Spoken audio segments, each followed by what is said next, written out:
औज़ुबिल्लाहिमिनश्शैतानिर्रजीम बिस्मिल्लाहिर्रहमानिर्रहीम। अस्सलाम वालेकुम स्टूडेंट्स, क्लास 8 सब्जेक्ट मैथमेटिक्स। आज हम लोग अपने एक्सरसाइज 4.1 के कुछ क्वेश्चन स्टार्ट करेंगे, उसके बाद हम नेक्स्ट एक्सरसाइज की तरफ प्रोसीड करेंगे।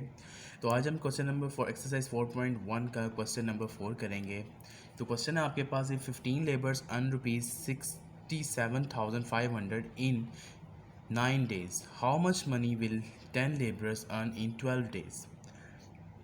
तो क्योंकि ये हमारे पास कंपाउंड प्रोपोर्शन के क्वेश्चन है, तो हमारे पास हम सबसे पहले आइडेंटिफाई करेंगे कौन सी तीन क्वांटिटीज़ हम यहाँ पे यूज़ कर रहे हैं। ठीक है, तो सबसे पहले हमारे पास 15 लेबर्स की है। ठीक है, एंड रुपीज़ की है, और एक क्या है 9 days, तो एक डेज़ की है। ठीक है, तो सबसे पहले हम देख लेंगे कौन सी वैल्यू उसने हमें फाइंड आउट करने के लिए कही गई है। तो वो उसने हमें हाउ मच मनी विल, तो मतलब हमने रुपीज़ फाइंड करनी है। तो उसको मैंने सबसे पहले लिख लिया रुपीज़, उसके बाद लेबर्स और उसके बाद डेज़। उसके बाद फिर मैंने क्वांटिटीज़ को देख लिया, ₹67,500 इन 9 days एंड 15 लेबर्स, मतलब कि 15 लेबर्स इतनी अमाउंट अर्न कर रहे हैं 9 days में। ठीक है, how much money will 10 labours, अब हमने बताना है कि कितने how much money will 10 labours, अब कितने 10 लेबर्स कितनी रुपीज़ अर्न करेंगे इन 12 days। तो क्वांटिटीज़ लिखने के बाद हम फिर देखेंगे कि हमारे पास कौन सी वैल्यू, ये डायरेक्ट प्रोपोर्शन है कि इन्वर्स प्रोपोर्शन है। तो सबसे पहले हम मेजर करने के लिए क्या करेंगे, जो हमारे पास अननोन है उसको हम कंपेयर करेंगे एक बार लेबर्स के साथ और एक बार डेज़ के साथ। ठीक है, तो पहले हम इन दोनों को कंपेयर करते हैं। तो अब यहाँ पर चूँकि हम लोग लेबर्स को कम कर रहे हैं, तो अमाउंट भी क्या होगी, कम होगी। मतलब एक क्वांटिटी में जो चेंज किया जा रहा है, दूसरी क्वांटिटी में भी सेम चेंज आ रहा है, तो हमारे पास ये दोनों क्या होंगे, डायरेक्ट प्रोपोर्शन होंगे, इसलिए दोनों एरोज़ के साइन क्या होंगे, सेम साइड पर होंगे। इसी तरीके से अब हम क्या किसको देखेंगे, डेज़ को और रुपीज़ को। अब डेज़ आप बढ़ा रहे हो तो रुपीज़ भी क्या होंगे, बढ़ेंगे। मतलब आप ज़्यादा दिन काम करोगे तो आपके वो अमाउंट भी क्या होगी, पेमेंट ज़्यादा होगी। तो इस तरह से ये भी दोनों आपस में क्या है, डायरेक्ट प्रोपोर्शन है। इस तरह से हमारे पास ये तीनों क्वांटिटीज़ आपस में क्या है, डायरेक्ट प्रोपोर्शन है।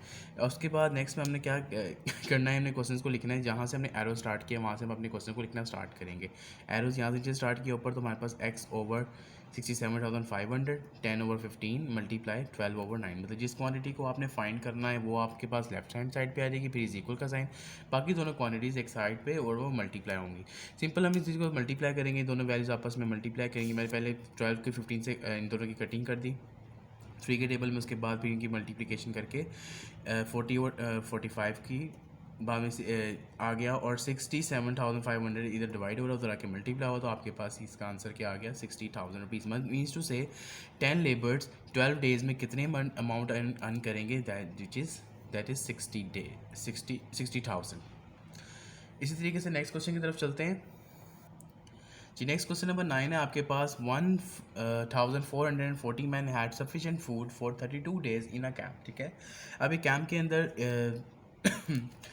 कितने मैन है, 1,440, उनके पास सफिशेंट फूड है कितने दिनों के लिए, 32 डेज़ के लिए। How many man may leave the camp so that the same food is sufficient for 40 days।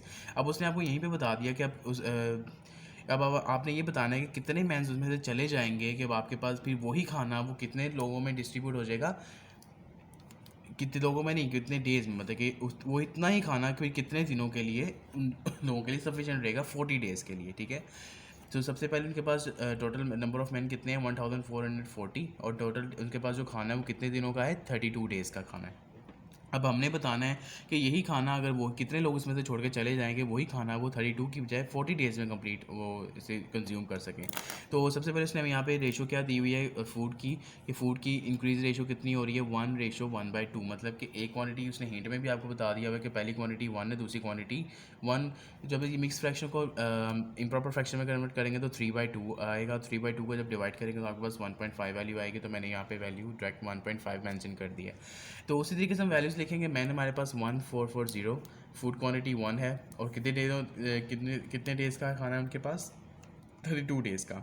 इसी तरीके से हमने अब मैन फाइंड करने है। बेसिकली उसने यहाँ पे आपको खुद बता दिया कि कौन सी डायरेक्ट प्रोपोर्शन है, कौन सी इन्वर्स प्रोपोर्शन है, क्योंकि उसने बोला है कि आपसे पूछा कि कितने नंबर ऑफ मैन आप काम करोगे कि आपके पास वही खाना बचेगा 40 डेज़ के लिए। तो बेसिकली हम लोग यहाँ पे ये फाइंड कर रहे हैं कि इतने ही खाना सेम फूड 40 डेज़ के लिए कितने लोगों में कंज्यूम होगा।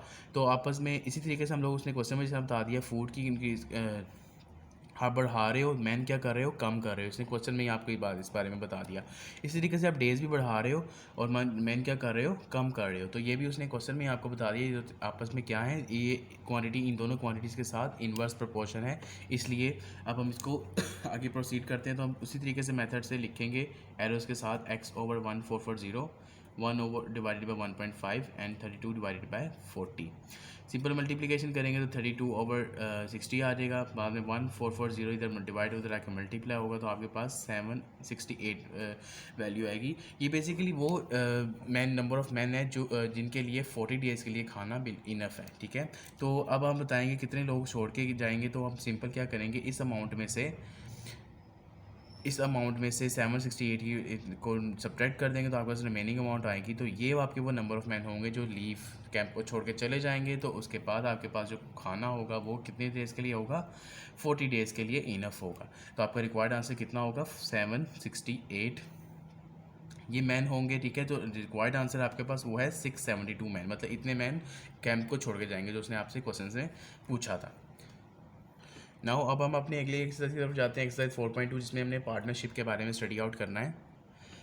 पार्टनरशिप में भी हमारे पास दो टाइप की पार्टनरशिप्स आएगी, मतलब कि simple partnership and compound partnership. Simple partnership मतलब कि दो मेंबर्स सेम अमाउंट या डिफरेंट अमाउंट के हिसाब से अपना बिजनेस को स्टार्ट करते हैं, उसी अमाउंट में अपने बिजनेस को एंड कर देते हैं, अगर जब भी उन्होंने एंड करना है, ठीक है। तो कंपाउंड पार्टनरशिप में क्या होता है कि स्पेसिफिक टाइम के बाद जो मेंबर्स कंट्रीब्यूटर्स होते हैं वो अपनी क्या करते हैं, कंट्रीब्यूशन बढ़ा देते हैं, कम कर देते हैं। उन्हीं के हिसाब से वो अपनी कंपाउंड प्रोपोर्शन के मुताबिक अपनी इन्वेस्टमेंट करते हैं, और जब एट द एंड वो अगर अपने बिजनेस को ख़त्म करते हैं तो उसी हिसाब से उनको प्रॉफिट या लॉस जिस जो भी होता है तो उसके मुताबिक उनको अमाउंट मिलती है।